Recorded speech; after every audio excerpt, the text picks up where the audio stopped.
Democrats squared off on the debate stage Thursday night. Join us now to discuss three big moments related to the world of business is political strategist and pollster Frank Luntz.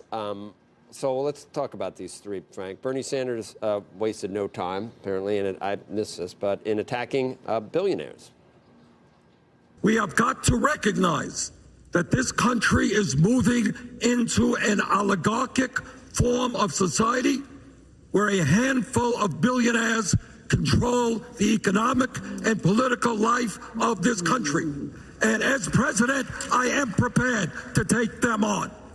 Yes, we will raise the minimum wage to a living wage.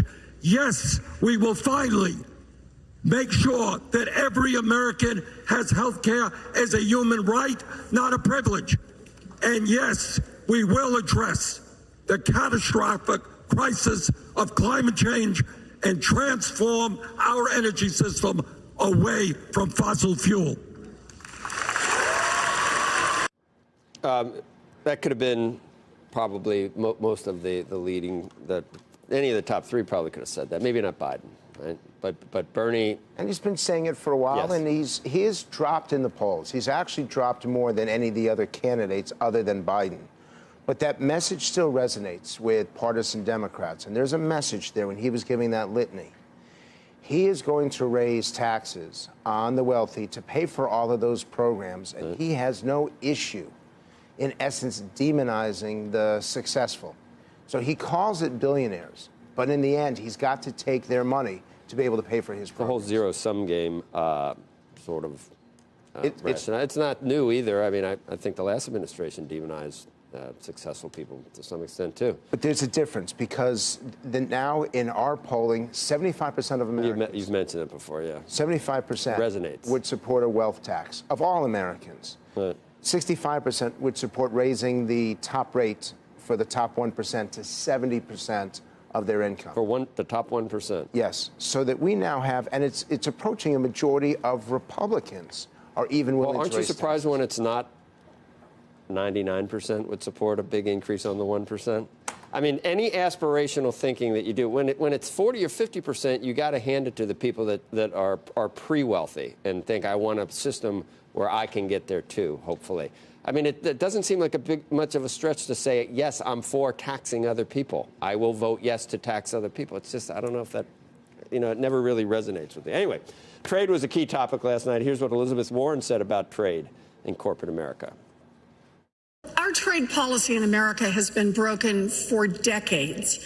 And it has been broken because it works for giant multinational corporations and not for much of anyone else. These are giant corporations that, shoot, if they can save a nickel by moving a job to a foreign country, they'll do it in a heartbeat. And yet, for decades now, who's been whispering in the ears of our trade negotiators? Who has shaped our trade policy? It's been the giant corporations. It's been their lobbyists and their executives. Frank, if you are going to have a job in the United States, you can work for the government and have a decent job, but I think the government needs the tax dollars from the people working in the private sector, if I got that right. So, I mean, private sector jobs, many of whom are either small, medium, large corporations, sole proprietorships, however you do it, jobs are everything that this entire economy is based on private sector jobs. It just sounds weird to me to keep bashing corporations when that's where the jobs come from. But you need to take aside where you stand and set that aside. Elizabeth Warren is gaining more than any other candidate.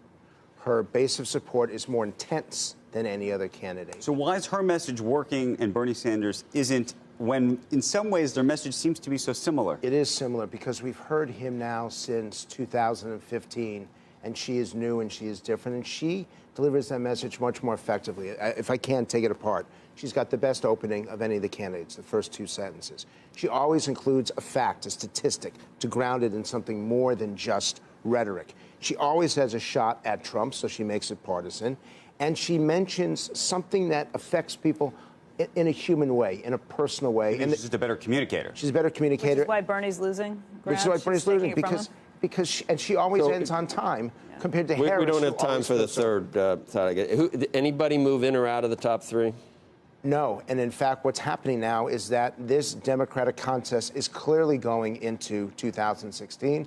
I question whether they're going to be able to separate people based on the Democratic rules that doesn't allow for superdelegates and provides delegates by proportion, which means nobody can get a majority. This is going to take a while to complete itself. There's polls that have all three of these candidates up double digits over Trump.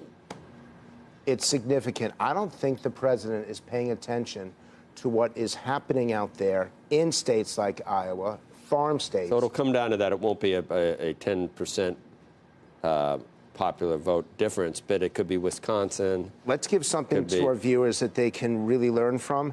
Don't follow the national numbers. Okay. Watch Pennsylvania, Michigan, and Wisconsin. That's what matters. Okay.